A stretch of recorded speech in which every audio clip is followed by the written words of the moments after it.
तो मित्रों आपके 200 क्वेश्चन कंप्लीट हो चुके हैं, बहुत ही कम समय में करा दिए हैं, ठीक है। और 201 से 201 से देखेंगे। और प्लीज़ मेरा आप लोगों से बहुत ही हाथ जोड़ कर विनती है और प्रार्थना है कि प्लीज़ चैनल को सब्सक्राइब करते रहें और एक दो ग्रुप में ज़रूर शेयर करें। अगर हर भाई बहन हमारा सहयोग करेगा तो जल्दी हम आप लोगों के लिए बहुत कुछ कर सकेंगे। और आपको पता होगा कि पढ़ाई के साथ ईमानदारी बहुत ही ज़रूरी है मित्रों। ईमानदारी यही है कि आप बिना कहे बिना ही देखे सब्सक्राइब कर लें। और आप लोगों को पता होगा कि मित्रों अगर 20 क्वेश्चन का हम PDF बनाते हैं तो कितना टाइम जाता है और एक एक चीज़ को देखना होता है। सबसे ज़रूरी चीज़ होती है रिसर्च करने में। PYQ रिसर्च करो, काफ़ी टाइम लग जाता है, महीनों लग जाते हैं मित्रों। और आपके समझ ये प्रस्तुत होता है तो ऐसा लगता है कि भाई ये तो दाएं हाथ का काम है, तो ऐसा नहीं होता है मित्रों। और कोई इनकम भी नहीं है, इनकम आने में 10 साल लग जाते हैं और वो भी कितना 1500 महीने का। सच बता रहे हैं मित्रों, लेकिन वही बात है कर्तव्य समझ के सब कर रहा हूँ, ठीक है। कर्तव्य एक कर्तव्य के लिए होता है, ठीक है। और अगर हमारा कर्तव्य ये है तो ईश्वर हमारे कर्तव्य को भी डिसाइड कर दिया है, ठीक है। तो हमारा कर्तव्य तो है, लेकिन अगर आप लोग अपना कर्तव्य निभाएंगे, आगे बढ़ाएंगे तो हम कंटिन्यू बने रहेंगे, ठीक है। किसी भी स्टूडेंट का समय कतई नहीं खराब करते। और सबसे बड़ी समस्या ये है कि एग्रीकल्चर में इंग्लिश मीडियम का कंटेंट बहुत ज़्यादा है, भर भर के सारी किताब इंग्लिश में हो चुकी हैं लगभग। हिंदी मीडियम में समस्याएं हैं, और अगर हिंदी मीडियम की कोई किताब आ भी रही है तो इंग्लिश को एग्जैक्ट वही ट्रांसलेट कर दिया जाता है। तो क्या होता है, हिंदी मीडियम की और ज़्यादा ऐसे की तैसी हो जाती है।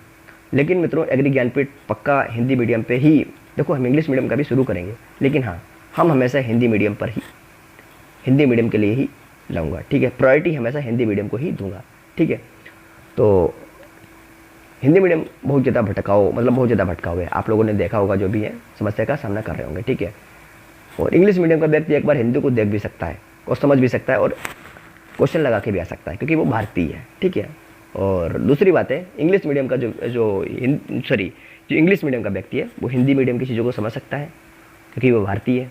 और अगर वही हिंदी मीडियम का हो वो इंग्लिश मीडियम में ज़्यादा परफेक्ट नहीं महसूस कर पाएगा, ठीक है, क्योंकि उसकी इंग्लिश काफ़ी वीक होती है। सभी की बात नहीं कर रहा हूँ, काफ़ी ऐसे होते हैं, किसी की एवरेज होती है, और काफ़ी ऐसे मित्र होते हैं पढ़ने में बहुत ज़्यादा अच्छे होते हैं, बहुत ही, लेकिन इंग्लिश बहुत ही ख़राब होती है। तो किसी भी चीज़ को गुरदोष मत दें।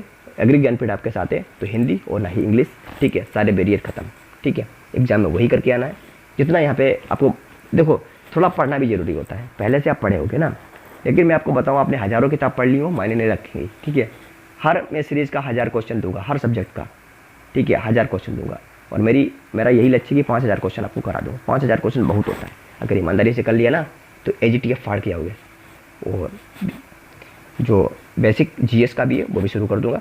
देखो GS के हम 1100 क्वेश्चन देंगे, ठीक है, जो भी आपका GS से पूछेगा, कुछ भी नहीं, यूपी स्पेशल करंट सब कुछ इसमें शामिल होगा, ठीक है, ठीक है। करंट काफ़ी लोग कल मैसेज आए थे करंट क्या पढ़ें। देखो करंट का मतलब ये नहीं है कि आपको बहुत ही ऑफिशियल करंट पूछेंगे, बताओ भाई कि प्रधानमंत्री जी ने ये यात्रा की, उसको ये स्पीच दिया, ये ज़्यादा नहीं पूछेंगे, ठीक है, पूछ लेंगे, लेकिन ऐसी चीज़ पूछेंगे जो एग्रीकल्चर से टच करती रहेगी। कहाँ पे किसे GI टैग मिला हुआ है, ऐसे करंट पूछे जाते हैं। मोदी जी गए थे तो कौन सा वृक्ष लगाया था वहाँ पे, ठीक है, ये तो ये एग्रीकल्चर से रिलेट करते हैं ना, तो यही चीज़ें होती है ना। अब ऐसे ही नहीं पूछ लेगा रैंडम ही, तो इसीलिए कहता हूँ ना, बहुत ही दिमाग खोल के आज के पढ़ने वाला है ना। तो रिसर्च हम कर ही रहे हैं, उस पर आप लोग ध्यान मत दें, ठीक है। 201 से शुरू करते हैं। 201, मृदा की अम्लता को कम करने के लिए कौन सा पदार्थ प्रयोग में लाया जाता है। ऑप्शन नंबर हो जाएगा आपका B, कैल्शियम कार्बोनेट। मृदा की जलधारण क्षमता अधिकतम किस प्रकार की मृदा में होती है। ऑप्शन हो जाएगा C, चिकनी मिट्टी। कुछ क्वेश्चन रिपीट होंगे तो डरना नहीं है, देखते जाना है, ठीक है। मृदा विज्ञान को किस नाम से भी जाना जाता है। ऑप्शन नंबर हो जाएगा C, पेडोलॉजी। मृदा के संरचनात्मक कणों को क्या कहा जाता है। एग्रीगेट्स। ऑप्शन नंबर हो जाएगा C, एग्रीगेट्स। भारत की किस मिट्टी में काली परत होती है। ऑप्शन नंबर हो जाएगा C, काली मृदा में। पेड़ोकल किस प्रकार की जलवायु में पाई जाती है। तो शुष्क, यानी जो शुष्क मृदा होती है वहां पे। मृदा में pH मापक यंत्र कहलाता है। ऑप्शन नंबर हो जाएगा C, pH मीटर। सबसे अधिक जैविक पदार्थ किस मृदा में पाया जाता है। तो पीट मृदा में सबसे अधिक जैविक पदार्थ पीट मृदा में। अगला है, कौन सी मृदा सबसे पुरानी मानी जाती है। तो ऑप्शन नंबर भाई हो जाएगा D, रेगुर मृदा में, जो रेगुर मृदा है सबसे पुरानी मानी जाती है। मृदा में क्षारीयता बढ़ाने वाला तत्व कौन सा है? मृदा में क्षारीयता बढ़ाने वाला तत्व कौन सा है? तो भाई क्षारीयता बढ़ाना तो सोडियम को, ठीक है, ऑप्शन नंबर बी। मृदा का पीएच 7 से कम होने का, भाई 7 से कम होगा तो कैसी होगी? अम्ली हो जाएगी, ठीक है, ऑप्शन नंबर सी।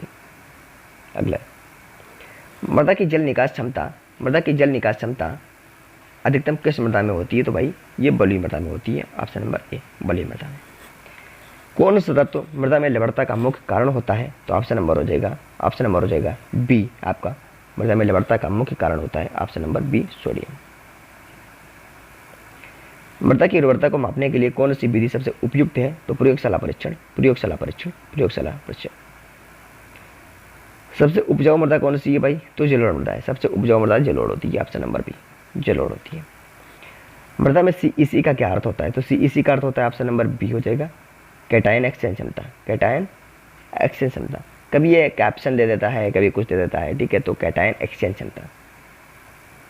मृदा में जैविक कार्बन का मुख्य स्रोत है, ऑप्शन नंबर हो जाएगा बी, ह्यूमस। कौन सी मृदा शुष्क जलवायु में विकसित होती है? तो शुष्क जलवायु में एरिडिसोल। ह्यूमस का रंग कैसा होता है? भाई ह्यूमस का रंग पूछ दिया है तो गहरा काला, और ऐसे क्वेश्चन बनना भी है। अब ऐसे मत पूछना भाई रंग पूछ दिया है, पता नहीं क्या बेवकूफ़ी है, ठीक है, ये ह्यूमस की परिभाषा ही है, गहरा काला, ठीक है। मृदा विज्ञान में कैपिलरिटी शब्द किससे संबंधित है? भाई कैपिलरिटी आपको पता होगा, बेसलाइन वाटर सब पढ़ा होगा, तो वहाँ से संबंधित है, तो जल से। मृदा में सबसे अधिक जीवाणु किस क्षेत्र में पाए जाते हैं? सबसे अधिक जीवाणु जो सतही परत होती है, जो अपर लेयर होती है, वहाँ पे पाए जाते हैं। कौन सी मृदा जैविक अवशेषों से बनती है? तो पीट मृदा जो होती है वो जैविक अवशेषों से बनती है। मृदा में जल धारण क्षमता किस पर निर्भर करती है? तो बनावट पर। लवणीय मृदा का मुख्य लक्षण है पीएच उसका उच्च होता है, ठीक है, 7 से ज़्यादा पीएच। कौन सी मृदा का जल अपवाह सबसे अधिक होता है? रेतीली मृदा का जल अपवाह सबसे अधिक होता है, ठीक है। भाई रेतीली मृदा जो होती है कायदे से सोख लेता है, ऑब्जर्व कर लेता है, अब कायदे से मृदा बहेगी जल के द्वारा, ठीक है। भाई कोई भी चीज़ हल्की होती है तो उसको पानी बहा के ले जाएगा बहुत जल्दी और बहुत ही अधिक मात्रा में। अब पता चले पत्थर है तो पत्थर को बहा के कितना, भाई जितना टाइम, पत्थर को बहुत टाइम लगेगा ना, अगर महीन मिट्टी होगी तो बहुत ही कम समय में, ठीक है। अगला है एलुविएशन शब्द मृदा विज्ञान में किसे दर्शाता है? तो ये ऑप्शन नंबर बी हो जाएगा, नीचे की ओर खनिज संचय को।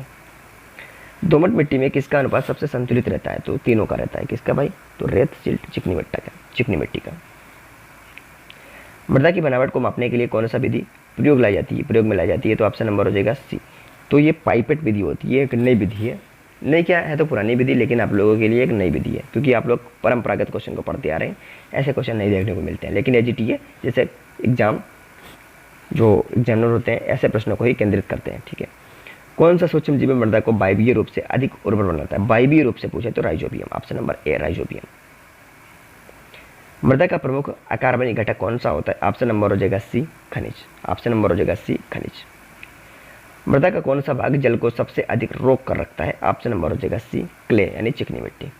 अगला है नाइट्रोजन स्थिरीकरण करने वाले जीवाणु का उदाहरण है, ऑप्शन नंबर हो जाएगा ए, एजोटोबैक्टर, ऑप्शन नंबर ए हो जाएगा एजोटोबैक्टर। अगला है वर्मी कंपोस्ट उत्पादन में मुख्य भूमिका किसकी होती है? ऑप्शन हो जाएगा ए, केचुआ। अगला है मृदा में कार्बनिक पदार्थों के क्षरण को क्या कहते हैं? तो ऑप्शन हो जाएगा बी, ह्यूमिफिकेशन, ऑप्शन बी देख लेना, ह्यूमिफिकेशन। कौन सा पोषक तत्व मृदा के पीएच पर विशेष प्रभाव डालता है? तो भाई हो जाता है आपका calcium, option number D, calcium. अगला है मृदा में जल संचार की दर को कहते हैं? तो ऑप्शन नंबर हो जाएगा सी, इनफिल्ट्रेशन। मृदा में जल जो संचार होती है उसकी दर को कहते हैं। लाइमिंग मृदा में किसके उपचार हेतु किया जाता है? जो मृदा में लाइमिंग होता है वो किसके उपचार के लिए करते हैं? तो अम्लता। तो ये ध्यान रखना है, अम्लता के लिए उपचार एक ट्रीटमेंट होता है, उस ट्रीटमेंट को लाइमिंग कहते हैं, ठीक है। आगे वीडियो में बताऊंगा, एक वीडियो लाऊंगा 2 घंटे का होगा, उसमें ये सारी चीज़ें बता दूंगा, ठीक है। जो आप लोग सोचते भी होता क्या है, ठीक है, वो सारे डाउट उसमें खत्म हो जाएंगे, ठीक है। अभी बताएंगे, वीडियो लंबा हो जाएगा और क्वेश्चन 10 ही हो पाएंगे, ठीक है। मृदा का वह गुण जो पौधों की जड़ों को ऑक्सीजन उपलब्ध कराता है वो कहलाता है? तो बातन क्षमता, ऑप्शन नंबर सी, बातन क्षमता। कौन सी मृदा में क्षारीयता सबसे अधिक होती है? तो रेगिस्तानी मृदा में सर्वाधिक क्षारीयता होती है, रेगिस्तानी मृदा में। भाई रेगिस्तान बारिश होती नहीं है, और जहाँ पे बारिश होगी अम्लीय मृदा पाई जाएगी, लेकिन रेगिस्तान में समस्या है, ठीक है, मरुस्थल वगैरह है। मृदा का कौन सा घटक वेदरिंग प्रक्रिया से बनता है? तो खनिज, चट्टानों की टूट फूट से तमाम चीज़ें। सोडिक मृदा में कौन सा आयन अधिक मात्रा में पाया जाता है? तो सोडियम। सोडिक मृदा में जाहिर सी बात है, तो सोडिक है तो सोडियम। मृदा विज्ञान में कैपिलरी वाटर किसे कहते हैं? तो ऑप्शन नंबर हो जाएगा सी, कैपिलरी वाटर, सूक्ष्म छिद्रों में उपलब्ध जल को। मिट्टी की पीएच, यदि मिट्टी का जो पीएच अगर 9.0 है तो मिट्टी कैसी होगी? तो भाई अत्यधिक क्षारीय होगी, अत्यधिक क्षारीय होगी, ठीक है, अत्यधिक क्षारीय। मृदा की जल वाष्पन क्षमता अधिक होती है, तो ऑप्शन नंबर हो जाएगा बी, बालू मिट्टी में। बालू मिट्टी में वाष्पन क्षमता क्या है भाई? तो वाष्पन क्षमता, ठीक है। वाष्पन क्षमता क्यों भाई? देखो बालू जो होती है वो नदी किनारे होती है, बालू जो पानी होता है पानी किनारे होती है, तो पानी वाष्पन क्रिया होती है, ठीक है, तो वहीं से संबंधित है, ठीक है। ऑप्शन नंबर सी, बालू मिट्टी में या बालू मिट्टी में। कौन सा तत्व राइजोबियम की उपस्थिति में स्थिर होता है? तो नाइट्रोजन। देखो राइजोबियम नाइट्रोजन आपको पता होगा। मृदा की जल धारण क्षमता को बढ़ाने के लिए कौन सा पदार्थ डाला जाता है? ऑप्शन नंबर हो जाएगा बी। तो अगर आपको जल धारण की क्षमता बढ़ाना है तो नाइट्रोजन डालेंगे, ठीक है। तो जल धारण के लिए भी ह्यूमस बहुत जरूरी होता है, ठीक है। ऑप्शन नंबर हो जाएगा बी, ह्यूमस। तो साथियों ध्यान रखना है कि जल धारण के लिए ह्यूमस भी बहुत जरूरी होता है, जो जल को एब्जॉर्ब करता है, ठीक है। पोडजॉल मृदा मुख्यतः किस जलवायु में पाई जाती है? तो शीतोष्ण, शीतोष्ण, शीतोष्ण, शीतोष्ण का मतलब शीत प्लस उष्ण, दो इसमें कंडीशन होती है, शीत और उष्ण, ठीक है। एक मैप बनाऊंगा, एक मैप बनाकर मैं जो 2 घंटे का वीडियो लाऊंगा उसमें मैप बनाकर बाकायदा समझा दूंगा कि कौन सा शीत है, कौन सा उष्ण है, ऐसे क्वेश्चन, मतलब उस वीडियो से आपके सारे क्वेश्चन, बहुत सारे क्वेश्चन उससे हो जाएंगे, एक कॉन्सेप्ट आपका क्लियर हो जाएगा, ठीक है। और ज़्यादा कोई है नहीं एजीटीए में सॉइल साइंस का सिलेबस, ठीक है, मैंने बारीक से देख लिया है, जितना सिलेबस में उतना ही पढ़ना है। लोग पूरी किताब पढ़ने बैठ जाते हैं सॉइल साइंस की, मुझे तो लगता है भाई पता नहीं कितना ज़्यादा पढ़ने के शौकीन होते हैं, और जब सिलेक्शन नहीं होता तब अपने आप को दोष देते हैं भाई, फिर कहते हैं यार, लोग कहते हैं मेहनत करने से फ़ायदा होता है, मेहनत करने से रिजल्ट होता है, लेकिन हम तो बहुत मेहनत किए। लेकिन ये भी समझो ना, आज के दिन कंपटीशन बहुत ज़्यादा है ना, तो थोड़ा दिमाग भी खोलना ज़रूरी होता है ना। तो वही चीज़ होती है ना कि खरगोश और कछुए की चाल को ध्यान रखना है, ठीक है। खरगोश अपने आप को बहुत इंटेलिजेंट समझता था कि बहुत जल्दी हम भाग जाएंगे, ठीक है, लाओ आराम कर लें बीच में, लेकिन कछुआ कंटिन्यू, धीरे धीरे आया लेकिन कंटिन्यू आया, ठीक है। मृदा में जीवन के लिए सबसे आवश्यक घटक है तो ऑक्सीजन हो जाता है, ऑप्शन नंबर डी। कौन सा सूक्ष्म जीव डेड ऑर्गेनिक मैटर को विघटित करता है? तो ऑप्शन नंबर हो जाएगा सी, डिकम्पोजर बैक्टीरिया, ऑप्शन नंबर हो जाएगा सी। मृदा की फील्ड कैपेसिटी किसे कहते हैं? फील्ड कैपेसिटी किसे कहते हैं भाई? मृदा की फील्ड कैपेसिटी कहते हैं जो पौधों द्वारा ग्रहण करने योग्य जल को कहते हैं। अगला है, मृदा की बल्क डेंसिटी किस में मापी जाती है? तो को मापने वाले क्वेश्चन बहुत पूछता है आजकल, ठीक है। तो बल्क डेंसिटी किस में मापी जाती है? तो ग्राम प्रति घन सेंटीमीटर में बल्क डेंसिटी। कौन सी मृदा सबसे अधिक उपजाऊ मानी जाती है? तो जलोढ़, सबसे अधिक उपजाऊ तो भाई जलोढ़। अगला है, मृदा का कौन सा तत्व मैग्नीशियम का स्रोत है? मैग्नीशियम का स्रोत है, ऑप्शन नंबर ए हो जाएगा dolomite, dolomite, option number A dolomite. मिट्टी में जल संचयन किसका कार्य है? किसका कार्य है? ऑप्शन नंबर हो जाएगा बी, क्ले का, ऑप्शन नंबर बी, क्ले का। अगला है, कौन सा पोषक तत्व मृदा में सर्वाधिक गतिशील होता है? ऑप्शन नंबर हो जाएगा ए, नाइट्रेट, नाइट्रेट। मृदा का एक प्रमुख अम्लीय तत्व कौन सा है? ऑप्शन नंबर हो जाएगा D, aluminium, option number A, D हो जाएगा। पेडॉक्सीकृत मृदा का निर्माण होता है तो अत्यधिक जलवायु में, ठीक है, अत्यधिक जलवायु में पेडॉक्सीकृत। मृदा की बनावट को प्रभावित करता है तो कणों का आकार, कई बार बता चुका हूँ, तो कणों का जैसा आकार होगा उसी प्रकार से उसकी बनावट होगी, ठीक है। तो कणों का आकार कैसा है, ठीक है, सिल्ट, क्ले, उसी प्रकार से डिसाइड होगा ना। मृदा में पाई जाने वाली जो कोलाइड्स होते हैं उनका मुख्य गुण क्या होता है? तो वो विद्युत आवेश होते हैं, ठीक है, विद्युत आवेश होते हैं जो आप एक दूसरे को अट्रैक्ट करते रहते हैं, ठीक है।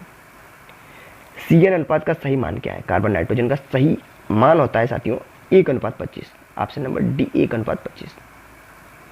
मृदा अम्लीयता के कारण कौन सी फसलें प्रभावित होती हैं? तो गेहूँ। ध्यान रखना है, गेहूँ को एसिडिटी बिल्कुल भाई नहीं पसंद है। धान को तो पसंद है भाई, धान में तो पानी भरा रहता है, बाढ़ के दौरान भी खराब नहीं होता है और बहुत ज़्यादा पानी भी चाहता है धान, ठीक है, तो वाटर के लिए काफ़ी सेंसिटिव भी होता है ना। कौन सा परीक्षण मृदा की बनावट जानने के लिए किया जाता है? तो मिट्टी चूर्ण परीक्षण होता है भाई। मिट्टी चूर्ण परीक्षण जो होता है वो मिट्टी को जो बनावट होता है उसको जानने के लिए यूज होता है। एलुवियल सॉइल का निर्माण होता है, तो एलुवियल सॉइल का निर्माण होता है नदी द्वारा। एलुवियल सॉइल नदी द्वारा, ठीक है। मृदा में कौन सा सूक्ष्म जीवित जैविक कार्बन को स्थिर करता है? तो ऑप्शन नंबर हो जाएगा डी, एक्टिनोमाइसीट्स। एक्टिनोमाइसीट्स option number D. मृदा के कौन से कण सबसे छोटे होते हैं? तो ऑप्शन नंबर हो जाएगा सी, क्ले। ऑप्शन नंबर हो जाएगा सी, क्ले। अगला है, मृदा जल की अधिकतम धारण क्षमता होती है? ऑप्शन हो जाएगा ए, ऑप्शन हो जाएगा ए, दोमट मृदा में, दोमट मृदा में। अगला है, पोटेशियम की कमी से पौधों की पत्तियां कैसी हो जाती हैं? तो ऑप्शन हो जाएगा बी, ऑप्शन हो जाएगा बी, पीली हो जाती हैं। ऑप्शन हो जाएगा बी, पीली हो जाती हैं। सीईसी का पूर्ण रूप है, सीईसी का पूर्ण रूप है, ऑप्शन नंबर हो जाएगा बी, कैशन एक्सचेंज कैपेसिटी। अगला है, कौन सा तत्व लवणीय मृदा की समस्या को बढ़ाता है? ऑप्शन हो जाएगा सी, सोडियम। ऑप्शन हो जाएगा सी, सोडियम। मृदा प्रोफाइल में सबसे ऊपर की परत को क्या कहते हैं? ए होरिजन कहते हैं। सबसे ऊपरी जो होती है ए होरिजन होती है। ये हो जाएगी, इसी में बी हो जाएगी, सी हो जाएगी, ठीक है। मृदा की उपजाऊता को सबसे पहले मापा गया था? ऑप्शन नंबर ए, किसके द्वारा? किसके द्वारा? बी हो जाएगा, वॉन लिविक द्वारा, वॉन लिविक द्वारा। वर्मी कंपोस्ट में कौन सा जीव मुख्य भूमिका निभाता है? ऑप्शन नंबर हो जाएगा बी, केचुआ, बी, केचुआ, ठीक है। कौन सी मिट्टी शुष्क क्षेत्रों में सामान्यतः पाई जाती है? देखो शुष्क क्षेत्रों में, सूखे क्षेत्रों में, तो सूखे क्षेत्र मतलब यहाँ पे बारिश की कमी होती है, ये सारी चीज़ें मरुस्थल होते हैं, ठीक है। तो ऑप्शन नंबर डी, मरुस्थल, यानी राजस्थान वाले इलाके में। क्ले के कणों पर आवेश होता है तो ऋणात्मक, जो क्ले होते हैं उन पर आवेश ऋणात्मक होता है, ठीक है। ऐसे क्वेश्चन पूछ लेगा, केमिस्ट्री से कनेक्ट कर देगा, क्वेश्चन सॉइल साइंस का ही रहेगा, ठीक है। और केमिस्ट्री से काफ़ी ज़्यादा ओवरलैप भी हो जाता है, ठीक है।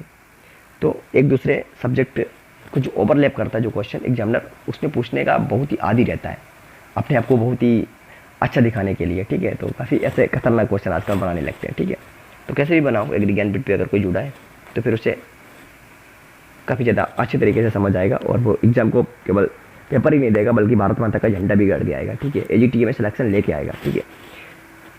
जैविक कार्बन सबसे अधिक पाया जाता है? ऑप्शन नंबर ए हो जाएगा सी, सॉरी ऑप्शन नंबर हो जाएगा सी, ए हॉरिजन में सबसे अधिक जैविक कार्बन जो होता है वो जो सबसे ऊपर वाला जो टॉप वाला जो हॉरिजन होता है उसी में टॉप कौन सा होता है? ए हॉरिजन। अगला है, ब्लैक कॉटन सॉइल को अन्य नाम से जानते हैं तो रेगुर मृदा। ऑप्शन नंबर हो जाएगा सी, रेगुर मृदा। अगला है, वर्षा से मृदा का नुकसान क्या कहलाता है? तो वर्षा से मृदा का नुकसान भाई मृदा अपरदन कहलाएगा। अगला है, कौन सा पोषक तत्व मृदा में फिक्स होकर उपलब्ध नहीं रहता है? तो ऑप्शन नंबर हो जाएगा सी, फॉस्फेट। कौन सा मृदा जीवाणु फॉस्फेट को घुलनशील बनाता है? ऑप्शन हो जाएगा बी, फास्फोबैक्टीरिया, फास्फोबैक्टीरिया। पोटास युक्त उर्वरक का उदाहरण है? तो ऑप्शन हो जाएगा ए, पोटास युक्त उर्वरक का उदाहरण है तो म्यूरेट ऑफ पोटास।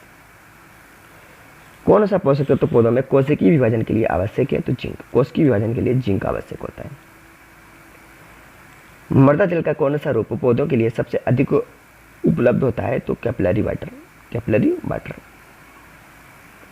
कौन सा तत्व पीएच के मृदा के पीएच को बढ़ाता है? तो calcium carbonate, calcium carbonate. Option number C हो जाएगा, कैल्शियम कार्बोनेट। कौन सा खाद नाइट्रोजन की धीमी गति से मुक्त होने वाला होता है? तो भाई ऑप्शन नंबर सी, नीम कोटेड यूरिया, नीम कोटेड यूरिया। भारत में मृदा परीक्षण प्रयोगशालाएं किस मंत्रालय के अधीन आती हैं? ऑप्शन हो जाएगा ए, कृषि मंत्रालय के अधीन आती हैं। मृदा में आयरन टॉक्सिसिटी अधिकतर किस प्रकार की मृदा में देखी जाती है? ऑप्शन हो जाएगा बी, अम्लीय मृदा में देखी जाती है, अम्लीय मृदा में।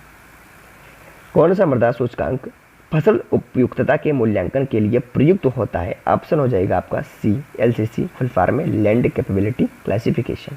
तो फुल फॉर्म भी ध्यान रखना। सॉइल हेल्थ कार्ड योजना किस वर्ष शुरू? तो 15 में, 2015, बहुत इंपॉर्टेंट है। और सॉइल हेल्थ कार्ड के बारे में कुछ नई इन्फॉर्मेशन है वो मैं जो 2 घंटे वाला वीडियो होगा उसमें कंटिन्यू बना देंगे, जिसमें सारे आपके कॉन्सेप्ट क्लियर हो जाएंगे और कोई भी चीज़ उससे नहीं छूटेगी और हमेशा के लिए ध्यान रखेंगे। कौन सी मिट्टी सबसे अधिक कंकरीली और जलधारण में न्यूनतम होती है। कंकरीली भी होती है और जलधारण भी उसका कम होता है, तो रेतीली मिट्टी। ठीक है, अगला है 290। मृदा उर्वरता यानी सॉइल फर्टिलिटी को बढ़ाने के लिए कौन सा विकल्प सर्वोत्तम है? तो भाई जैविक खाद। सॉइल फर्टिलिटी बढ़ाना है तो भाई ऑर्गेनिक मैटर डालो। मृदा में सूक्ष्म जीवों की क्रिया सबसे अधिक किस टेम्परेचर पर होती है? तो भाई सर्वाधिक सूक्ष्म जीवों की क्रिया 30 से 35 डिग्री सेल्सियस पर। ठीक है, सॉइल ऑर्गेनिक कार्बन की मात्रा निर्धारित करने की कौन सी विधि प्रसिद्ध है? तो ऑप्शन हो जाएगा बी, वॉकले ब्लैक विधि। वॉकले ब्लैक विधि। कौन सा पोषक तत्व मृदा में लाइक्स के रूप में पाया जाता है? तो फास्फोरस लाइक्स के रूप में पाया जाता है, option number B. Acid soil को सुधारने के लिए कौन सी सुधारक सामग्री दी जाती है? तो बी हो जाएगा चूना पत्थर। बी हो जाएगा चूना पत्थर। काली मृदा का मुख्य विशेषता क्या आता है? तो ऑप्शन ए हो जाएगा, ऑप्शन हो जाएगा ए, उच्च जल धारण क्षमता होती है किसकी? काली मिट्टी की। कौन सी मिट्टी उच्च कार्बनिक पदार्थों के कारण गहरे रंग की होती है? तो बी हो जाता है काली मृदा गहरे रंग की होती है। कौन सा तत्व पौधों में पत्तियों की हरियाली के लिए आवश्यक है? तो ऑप्शन हो जाएगा बी, मैग्नीशियम। किस मिट्टी में पीएच सबसे कम होता है? तो ऑप्शन हो जाएगा ए, लेटेराइट मिट्टी में सबसे कम पीएच होता है। कौन सा सूक्ष्म पोषक तत्व क्लोरोसिस रोग से जुड़ा है? तो लोहा, जिंक नहीं, लोहा। आखिरी क्वेश्चन है, मृदा विज्ञान के जनक किसे माना जाता है? फादर ऑफ सॉइल साइंस कौन है भाई? तो डी नंबर ऑप्शन हो जाएगा, 2 बार बता चुका हूँ, देख लेना। ठीक है, तो ये आपके 300 क्वेश्चन हो गए। तो फिर एक बार आगे बढ़ने से पहले बता दूं मित्रों, आप लोग हमारे दिए गए डिस्क्रिप्शन में टेलीग्राम चैनल से जुड़ सकते हैं, जहाँ आपको पैड क्विज और जो भी एग्रीकल्चर के जो भी वनडे एग्जाम होते हैं उनसे संबंधित लेटेस्ट जानकारी आपको देखने को मिलती है और काफ़ी सारी चीज़ें आपको वहाँ पे देखने को मिलती हैं। और अगर आपको कोई भी डाउट आ रहा है भावी परीक्षाओं में तो आप लोग हमें काले व्हाट्सएप मैसेज कर सकते हैं 7388822961 पे, और वहाँ पर आपकी समस्याओं का निवारण भी कर दिया जाएगा। या फिर डायरेक्ट हमें टेलीग्राम पे मैसेज कर सकते हैं। और कोई हम एफएल टावर नहीं बना रहे, आप लोगों के एग्जाम के लिए 24/7 आवर हम बैठे रहते हैं। ठीक है, जब आप करेंगे तब फ़ोन उठाएंगे। ठीक है, और कभी कभी कुछ ज़्यादा व्यस्तताएँ हो जाती हैं या फिर कुछ ऐसा हो जाता है जो नहीं फ़ोन उठाते बनता है। ठीक है, और कोई हमारा बहुत बड़ा ऐसा भी नहीं है कि बहुत बड़ा वो हो। ठीक है, और बस वही है कि एक कर्तव्य आप लोगों के लिए कर्तव्य कर रहा हूँ, बाकी आपका कर्तव्य वही है भाई, सब्सक्राइब करते रहिएगा, मनोबल बढ़ाते रहिएगा। ठीक है, तो इसी तरीके से लगे रहिएगा मित्रों। फिर शुरू करते हैं 301 नंबर क्वेश्चन से और इसी जज्बे के साथ